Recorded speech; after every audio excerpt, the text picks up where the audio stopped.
Welcome back to my channel. আমি সুপর্ণা। অনেক দিন পর আজকে আবার ভাবছি লং ভিডিও স্টার্ট করব। টানা 30 দিন আমি প্রতিজ্ঞা করলাম, 30 দিন আমার লং ভিডিও এবার আজ থেকে দিতে থাকবো। চলো, সকাল সকাল রান্না বসিয়ে দিয়েছি। এখন ঘড়িতে বাজে হচ্ছে 12টা।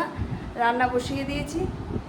এখানে ভাতটা হচ্ছে, এখানে বাবার জন্য কাঁচকলা দিয়ে ঝোল, আর এখানে হচ্ছে এই যে লাউ চিংড়ি, আর একটু বেগুন কেটে রেখেছি, বেগুনটা ভাজবো। আর এই যে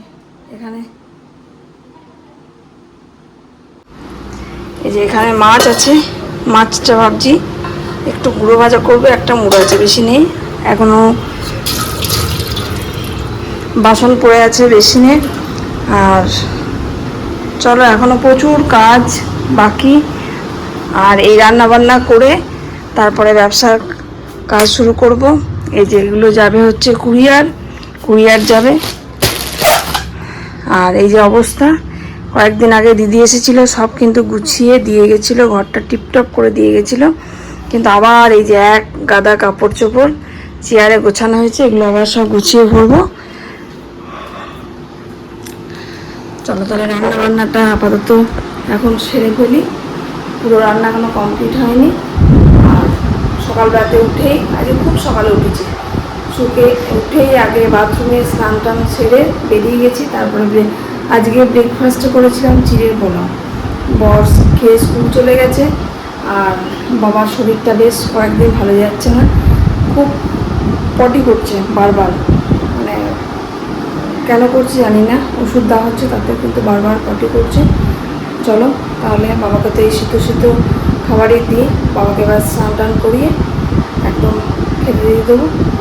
তারপরে আমার আবার বাকি কাজগুলো, আর আজকে সারাদিন কী কাজ করি আর আমার সারাদিনের গল্পগুলো, সারাদিন আমার সাথে আজকে থাকো। চলো, এই যে রান্না বান্নার মাঝে এদিকে চলে এলাম বাবাকে স্নান করানোর জন্য, তেল মাখাতে।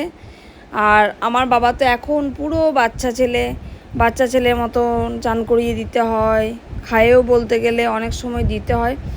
তাই আর চেহারাটাও তো খুবই খারাপ হয়ে গেছে, কিছুই করতে পারে না, সবটাই করিয়ে দিতে হয়। আর এই দুদিন শরীরটাও একদম ভালো যাচ্ছে না, মানে যেটুকু হাঁটাচলা করতে পারছে এই দুদিন আবার একদমই পারছে না। আর শরীরের যে কি প্রবলেম হচ্ছে সেটাও বলতে পারছে না। তারপর ঘুমের ওষুধ দিচ্ছি, সেটাও কাজ করছে না, ঠিকঠাক ঘুম হচ্ছে না। দুদিন আবার পালিয়েও গেছিলো, দরজা খোলা পেয়েছে পালিয়ে গেছে, মানে একটু ভুলভালও বকছে।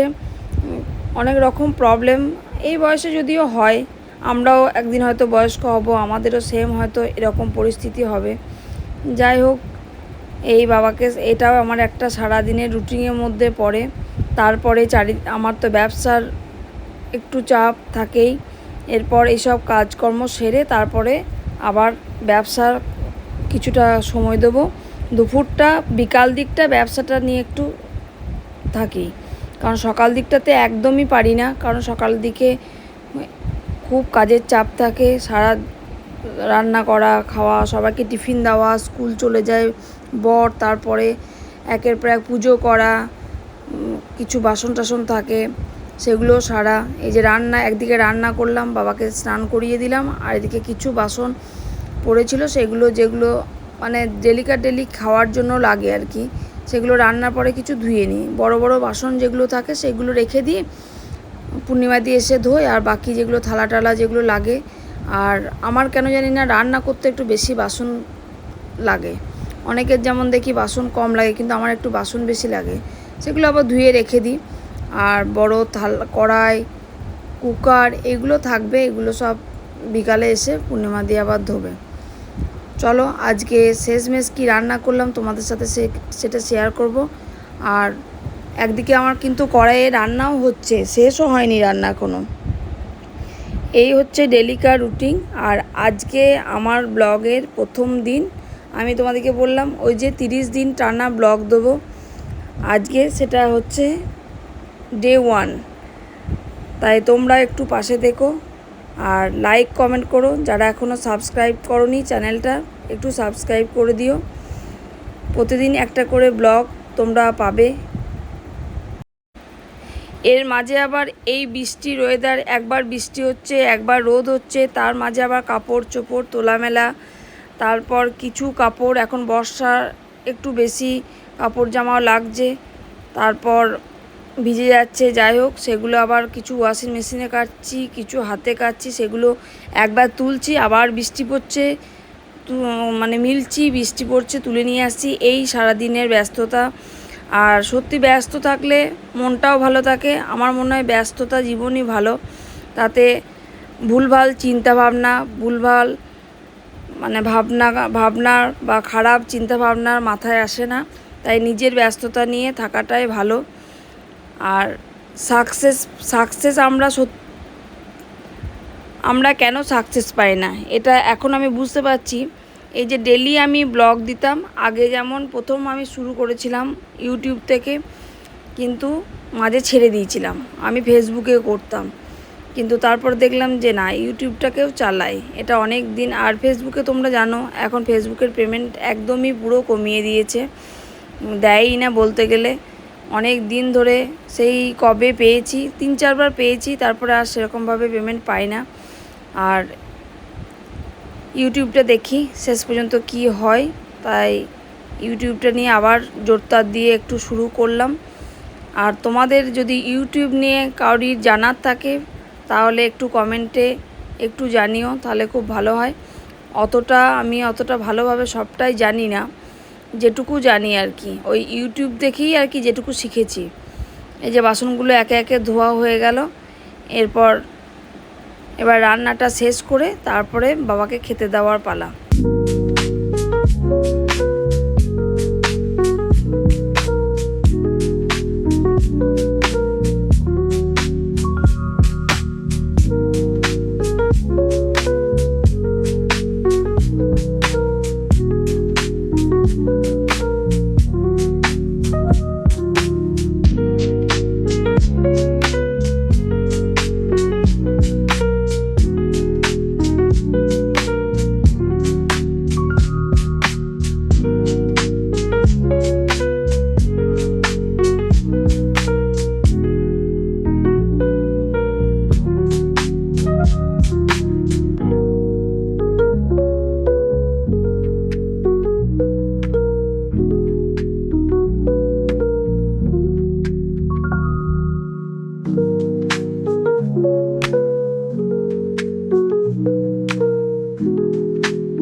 রান্না প্রায় শেষের দিকে, শুধু এখানে মাছটা ভাজাটা হয়ে গেলেই হয়ে যাবে।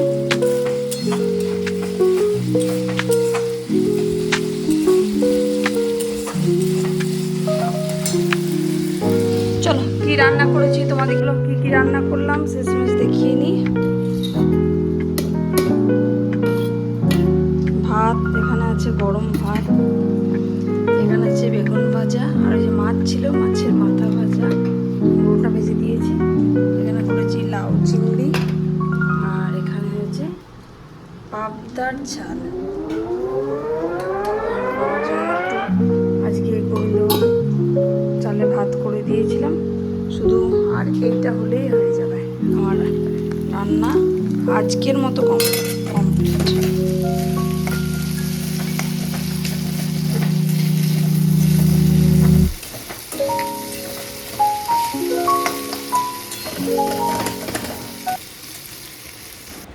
খাওয়া দাওয়ার পর ঘুমিয়ে গেছিলাম।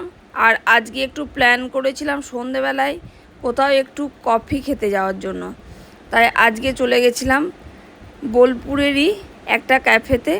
খুব সুন্দর, ওখানে আমি নিয়েছিলাম চা, আর আমি আর আমার বর নিয়েছিলাম চা, আর ছেলে নিয়েছিল কফি আর স্যান্ডউইচ। এই খেয়ে আমরা গল্প টল্প করে কিছুক্ষণ একটু সময় বের করে আবার বাড়ি চলে এলাম।